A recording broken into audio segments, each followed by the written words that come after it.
Bonjour à tout le monde et bienvenue une fois de plus dans ce programme assez spécial des ateliers Appel. Appel Édition, comme je vous l'ai déjà dit dans les précédentes vidéos, c'est un endroit où on apprend, c'est un endroit où on se développe, c'est un endroit où on comprend quel est le mécanisme qui entoure l'entrepreneuriat du livre au Cameroun. Alors aujourd'hui, nous aurons la chance, le privilège de recevoir sur ce plateau pour une première fois un auteur édité dans les ateliers ou alors les éditions Appel Édition. Cet auteur est la première en son genre, mais pas la dernière, parce qu'en réalité, elle a quelque chose en particulier. Elle va nous présenter son tout premier roman, intitulé Romance divine, dont on va faire quelques entrées en matière et quelques pistes de réflexion tout à l'heure. Alors, je vais sans tarder vous présenter cette perle d'écriture, Désiré Ewolo. Bonjour. Bonjour. Est-ce que tu as ton aise ici? Est-ce que d'être là aujourd'hui avec nous, particulièrement, tu as une émotion particulière à partager avec nous? C'est un peu comme un rêve, c'est un peu comme quelque chose d'insaisissable. On a le sentiment d'évoluer dans un univers inimaginable. C'est une drôle de sensation, mais on va s'y habituer. Ok, super. Alors, est-ce que Désiré Ewolo pourrait se présenter en 2-3 mots? Qui est-elle exactement pour ceux qui nous écoutent et qui nous suivent? Désiré Ewolo, c'est une jeune auteure qui aime la vie, qui aime le monde et qui voudrait laisser ses traces dans l'histoire de l'humanité. Très bien. Et aujourd'hui, ces traces-là sont révélées par votre premier opus, votre premier livre. Déjà, je vous invite à suivre notre actualité littéraire autour des romans, théâtre, poésie, essais et autres que nous allons publier ici en vous abonnant. Et n'oubliez pas d'activer la cloche de notification pour ne rater aucune de nos prochaines vidéos. N'oubliez pas aussi, bien entendu, de lâcher un gros pouce bleu.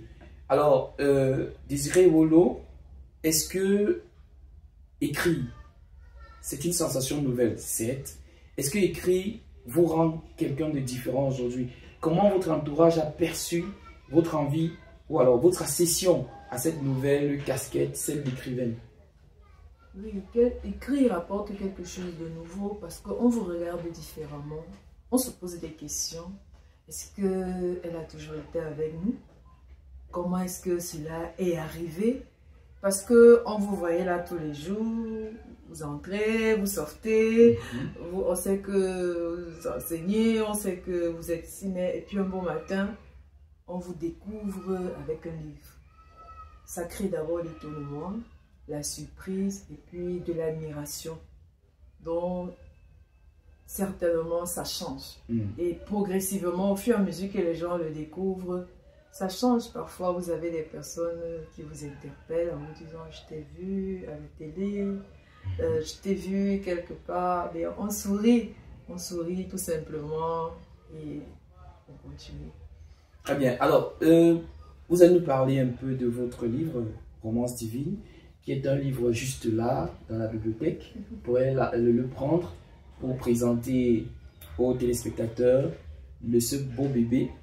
Ce beau bébé qui reflète les couleurs de la joie, de l'espérance, de l'amour surtout. Parce qu'en réalité, là-dedans, elle révèle le caractère mystérieux et même spirituel de l'amour. On voit avec ce roman-là que c'est une nouvelle façon de découvrir l'amour, mais un amour divin. De quoi il est réellement question dans ce roman? Qu'est-ce qu'on peut dire en quelques mots dans ce roman? Qu'est-ce qui pourrait pousser quelqu'un à le découvrir? Dans ce roman, c'est la rencontre. C'est-à-dire une rencontre bouleversante, une rencontre qui change les paradigmes de la relation avec Dieu. Vous voyez, nous sommes des êtres humains, nous sommes soumis aux aléas de la vie. Et il arrive qu'à des moments, nous soyons à bout. Et on a l'impression d'être perdu dans ce vaste monde. Et notre âme désespère, elle est malheureuse, elle est triste. Et à un moment donné, on baisse les bras, parce qu'on est à bout, on a trop essayé, on s'est dit bon, ça ne sert à rien. Et c'est à cet instant qu'une rencontre magique, une rencontre divine se produit. Et comme j'aime souvent dire, notre âme entre en collision avec l'amour de Dieu. Et quand on dit collision, forcément, quand tu entres en collision, il y a le choc. Et tu t'arrêtes, tu regardes.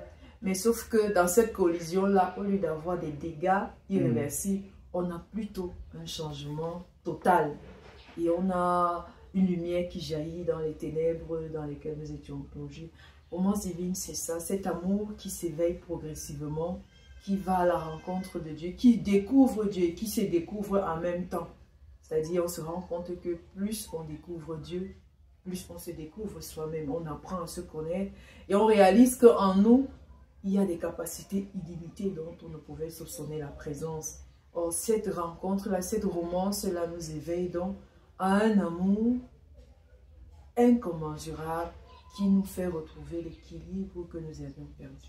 Alors, Romance divine, c'est une préface du père Théophile Okala. Le père Théophile Okala est à la fois un prélat et il est docteur. Docteur en, vous allez me corriger, en théologie dogmatique. Voilà, c'est ça, merci, j'y viens. Alors, je me rends compte que c'est quelqu'un qui a beaucoup apprécié ce livre lors de votre dédicace. Il n'a pas tari d'éloge à travers ce livre. Quels sont les éléments sur lesquels il s'est beaucoup plus fondé pour montrer que ce livre est doté d'une pertinence qu'il serait intéressant de mettre en avant? Surtout le rapport à Dieu. C'est-à-dire l'approche, il a beaucoup aimé l'approche, le rapport à Dieu, le dialogue intérieur. Parce que notre lien avec Dieu, c'est la rencontre. Parce que tout ce que nous vivons dans l'église chaque jour, c'est une rencontre avec Dieu, avec cet amour. Et il y a aussi ce côté, on peut tirer un côté pastoral dans cette œuvre d'accompagnement. Pourquoi? Parce que c'est une âme qui est en cheminement en fait. C'est-à-dire d'un bout à l'autre, on est dans un cheminement. Et c'est ça la foi aussi. C'est une marche, c'est un chemin. Et aussi, surtout, son regard est très capital parce que dans l'église, c'est très sensible, ce genre d'écrit. L'hérésie n'est pas souvent très loin. Mais l'avantage que j'ai eu avec lui, c'est qu'il est docteur en théologie dogmatique. Qui dit dogmatique, ce sont des vérités incontestables. C'est-à-dire c'est la doctrine même de l'église, c'est la structure, c'est l'ossature qu'on ne peut pas, elle est inamovible. Donc, quand il a lu, il a aimé le contenu, il a aimé l'idée de ce Dieu qu'on rencontre sans trop de, je peux dire quoi, de cinéma, sans trop de fantaisie, mais un cœur ouvert à cette rencontre-là. Donc c'est ça qui l'a beaucoup intéressé et qui a poussé à ce qu'il accepte de faire cette préface-là. Super. Et maintenant, je me rends compte que, étant donné que ça a été préfacé par un prélat, un prêtre, ça a été préfacé, ça a été critiqué par ce dernier, et il a montré non seulement la portée sociale, spirituelle de la chose. Est-ce que c'est un livre qui est seulement destiné à la population chrétienne, à la population religieuse? Non, pas du tout. Romance divine est ouvert à tout le monde. De ce fait que l'âme humaine, que tu crois, que tu ne crois pas, est sujette à la souffrance, est sujette aux aléas de la vie. Et tout le monde, à un moment donné, se pose cette question. Pourquoi moi? Pourquoi je souffre ainsi? Pourquoi ma vie a-t-elle autant de chaînes? Pourquoi est-ce que j'ai la sensation de ne pas avancer? Et on cherche des solutions partout. Parfois elles sont humaines, parfois elles sont matérielles, mais parfois aussi on regarde Dieu et on se dit, si c'est toi qui m'as créé, pourquoi est-ce que je dois souffrir? Donc, Romance divine est pour tout le monde, parce qu'il s'agit de l'âme. L'âme, tout le monde est doté d'une âme. Et chacun peut se retrouver dans ce roman parce que chacun a eu une nuit noire, chacun a eu une nuit de désespoir, chacun a eu une nuit d'errance, mais chacun a aussi eu un moment de joie, un moment d'espérance. Donc c'est un peu, c'est un mouvement intérieur de l'âme, sujette à toutes les émotions de la vie. Donc, ce n'est pas seulement pour les chrétiens. C'est vrai, je l'ai écrit dans mon contexte de chrétienne, mais ça n'enlève rien à l'universalité de cette œuvre. Exactement, l'universalité, donc notamment de l'amour. Évidemment, ce sont des principes universels, ces principes-là qui régissent tout être humain, ces principes qui mettent ensemble toute la communauté vivante sur Terre. On va parler de l'amour. Alors, ce livre donc est un livre qui parle d'amour. Et justement, notre auteur aujourd'hui vient nous parler de cet amour-là qui relie tous les êtres humains sur Terre, qui relie tous ceux qui ont en commun une envie de croire à un futur, à un destin meilleur. Alors, nous avons fini comme ça avec la première partie de notre émission. Nous allons passer à la seconde partie un peu plus relax avec notre invité d'aujourd'hui qui va nous parler un peu plus clairement de son moi naturel. Après le jingle.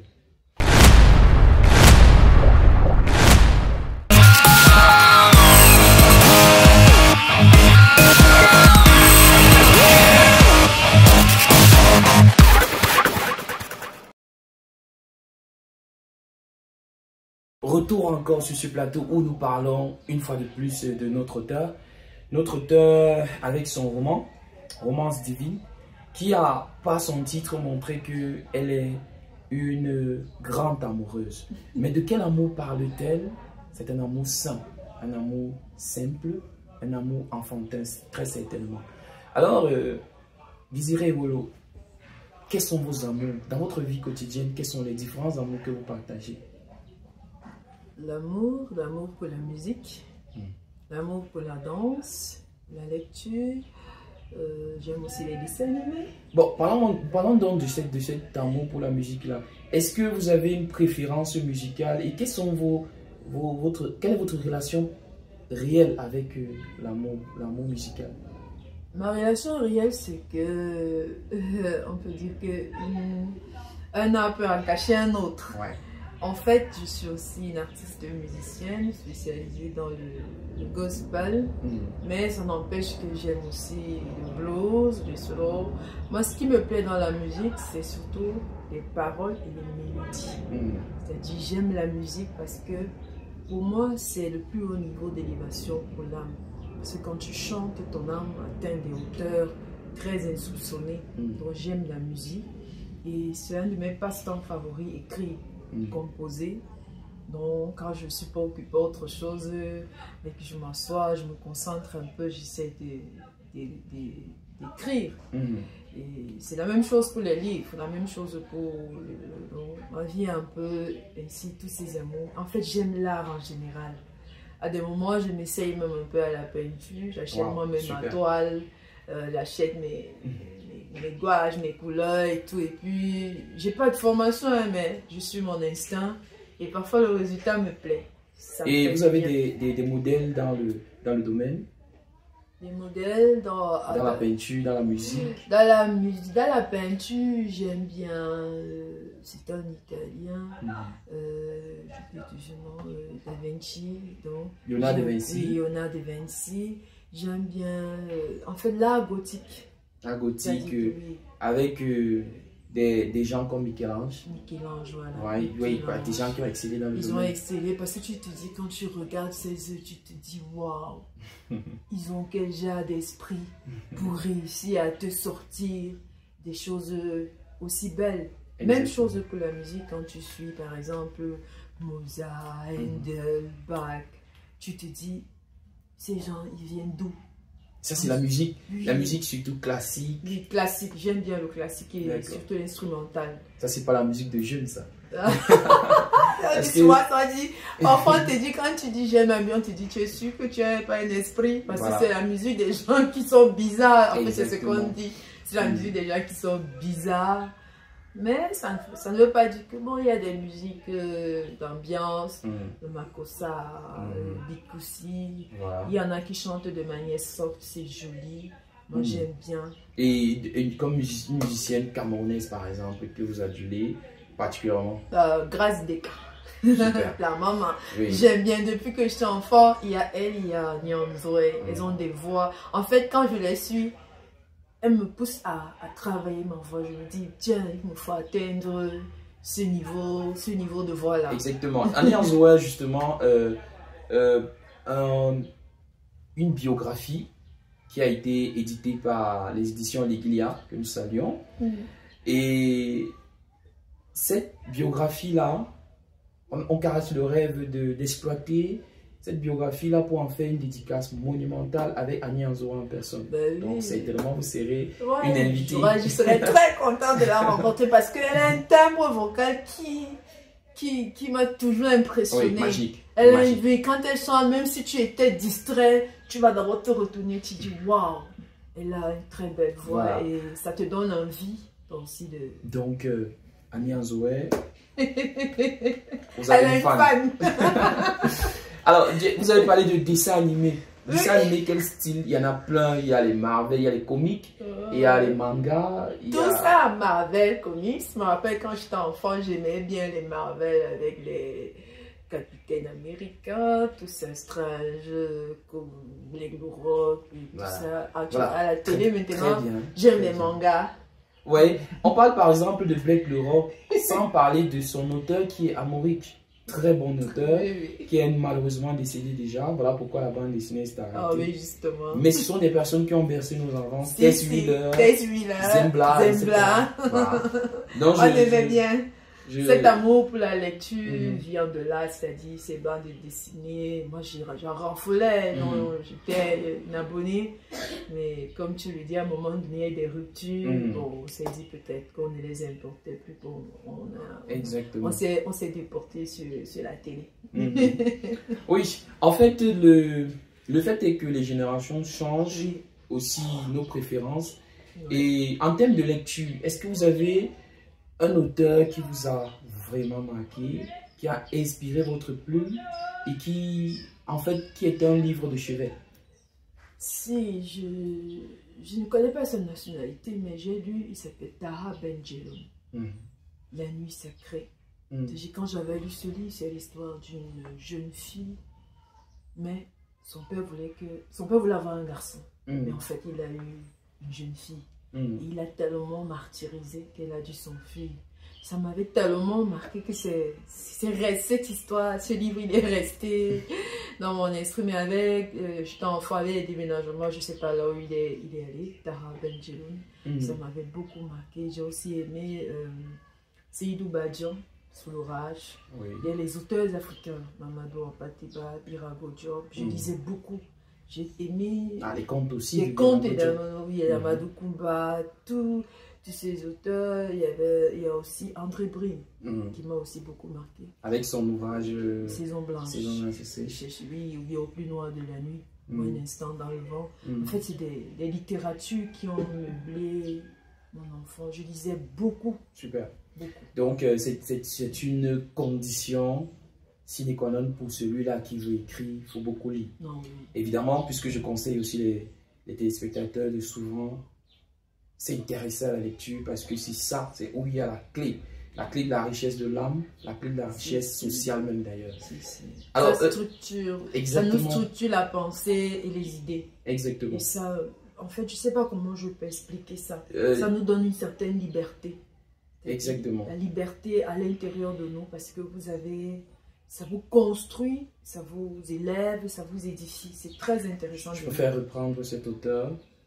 Les lettres consolent l'âme, Oh, oui. la rectifient et la nourrissent. Donc, il dit les lettres nourrissent l'âme, la consolent et la rectifient.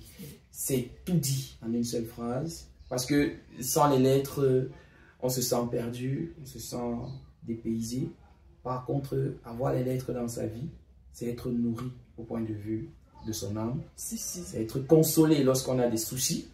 Et enfin, c'est être une personne accomplie qui est soulagée de des problèmes que traverse notre quotidien. Alors, pour continuer, on va passer à une petite série de quelques questions, puisqu'on va bientôt se quitter. Des petites questions pour comprendre un peu plus ce qu'est un auteur, précisément Désiré Olo. quel est ton mets préféré? Moi, j'aime le poulet frites de pomme. Poulet frites de pomme. Elle n'est pas forcément africaine ou camerounaise. Donc, elle a une nourriture mondiale. Poulet frites de pomme.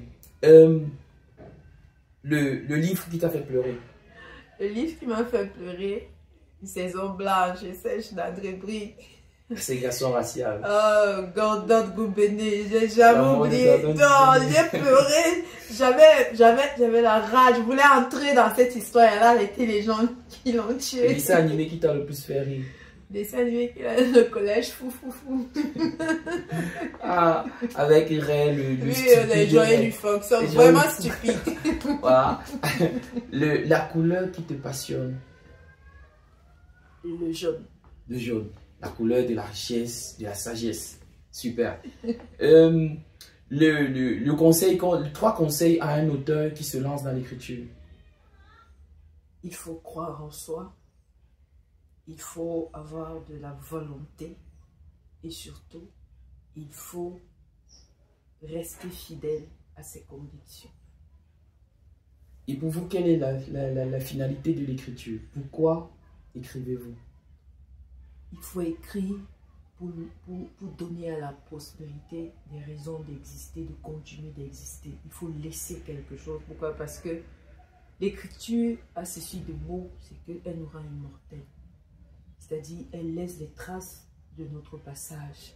Elle laisse un lien. Pourquoi? Parce que tous ceux qui liront penseront toujours à nous. On restera dans l'histoire. L'écriture permet de maintenir la vie. C'est pourquoi nous, les croyants, nous avons la parole de Dieu. Parce qu'elle nous maintient en lien permanent avec ce Dieu en qui nous croyons. Parce que ce qu'on n'écrit pas se perd. On peut avoir toutes les belles idées du monde, on peut avoir toutes les bonnes réalisations. Mais quand elles ne sont pas écrites quelque part, lorsqu'elles ne sont pas sauvegardées, alors au bout d'un certain temps, on perdra cette richesse. L'écriture est un trésor pour la survie de l'histoire. Merci. Et je suis sûr que nos téléspectateurs vous ont écouté avec beaucoup de délectation. Alors, merci pour d'être venu ici, d'avoir accepté notre invitation de ce jour. Merci d'avoir bravé toutes ces épreuves avec la route, avec les conditions de circulation qui ne sont pas toujours évidentes, d'être venu ici dans notre petit studio. Ouais. Vous voyez, il est petit, avec notre petit bibliothèque. Mais les bonnes choses commencent toujours. Voilà. On a commencé dans un studio encore plus petit, maintenant on a un peu agrandi. Au fur et à mesure, les choses vont se préciser. Merci d'être venu ici aujourd'hui. Nous espérons que très bientôt, on vous attend avec un nouveau bébé. Le livre, il est disponible aux éditions Appel, au numéro qui s'affiche au bas de votre écran. Vous pouvez l'avoir à la somme de 5 000 francs. Et pour les pays étrangers, vous aurez certainement les différents prix en fonction du pays qui s'afficheront au bas de votre écran.